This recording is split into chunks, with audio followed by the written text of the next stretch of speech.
विरारमधील petrol pump मालकाच्या हत्येचा अखेर उलगडा झाला आहे। मालकाच्या अंगावरील मौल्यवान वस्तू आणि रोख रकमेसाठी ड्रायव्हरने आपल्या 2 साथीदारांसह मालकाची हत्या केल्याचे स्पष्ट झाले। या हत्या प्रकरणात 2 जणांना अटक केली असून त्यांचा एक साथीदार फरार आहे। 2 आरोपींना 14 सप्टेंबर पर्यंत पोलीस कोठडी मिळाली आहे। यातील मुख्य आरोपी कार चालकवर उल्हासनगर, आग्रा, भिवंडी, इंदोर, मुंबई, ठाणे या ठिकाणच्या पोलीस ठाण्यात गंभीर स्वरूपाचे गुन्हे दाखल आहेत।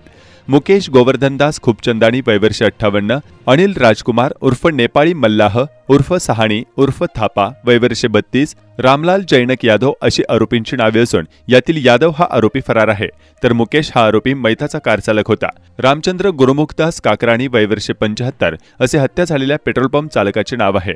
विरार पूर्व चंदनसार या ठिकाणी त्यांचा पेट्रोल पंप असून हे मूळचे उल्हासनगर येथील राहणार आहेत। 25 ऑगस्ट रोजी वसईच्या नागले हद्दीत त्यांचा गळा आवळून हत्या केलेला मृतदेह त्यांच्याच कारमध्ये सापडला होता। त्यांच्या अंगावरील दागिने आणि रोख रकमेसह त्यांचा कार चालक फरार होता। कार चालक हा 3 महिन्यांपूर्वीच मैताच्या कार चालवण्यासाठी कामावर आला होता। यावरून नायगाव पोलीस ठाण्यात अपहरण, जबरी चोर आणि हत्या प्रकरणी गुन्हा दाखल करून तपास सुरू केला होता। घटनेच्या नंतर या गुन्ह्याच्या तपासासाठी स्वतंत्र 3 पथके तयार करण्यात आली होती। वसई गुन्हे शाखा कक्ष 2च्या पथकाने उत्तर प्रदेशातील गोरखपूर परिसरातून आरोपींच्या मुसक्या आवळण्यात यश मिळवलं आहे। या आरोपींकडून 15,17,000 रुपयांचे घड्याळ, अंगठी आणि रोख रक्कम जप्त करण्यात आली आहे। 140-2-103-1, 309-2 आणि 238 प्रमाणे गुन्हा दाखल झाला होता, जेणेकरून ज्याच्यात किडनॅपिंग, जबरी चोरी आणि मर्डरचे सेक्शन्स दाखल करण्यात आलेले होते। 2 आरोपी मुकेश खूपचंदानी जो ड्रायव्हर होता,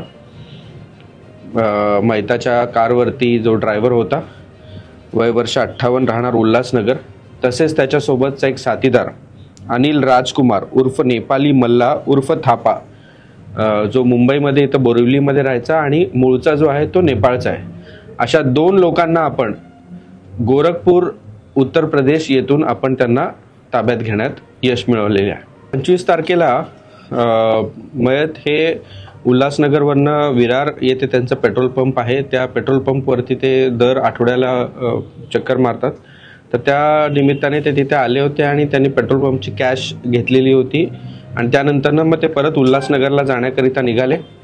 पिकअप केलं आणि ते गाडीत बसले आणि त्याच्यानंतरनं त्यांनी मैताला रुमालाने स्ट्रँग्युलेट करून त्याला मारहाण करून घड्याळ आणि पैसे असं घेऊन ते गुजरात मार्गे गुजरात, इंदोर आणि तसंच उत्तर प्रदेश कानपूर, मग गोरखपूर मार्गे ते नेपाळला पळून गेले होते।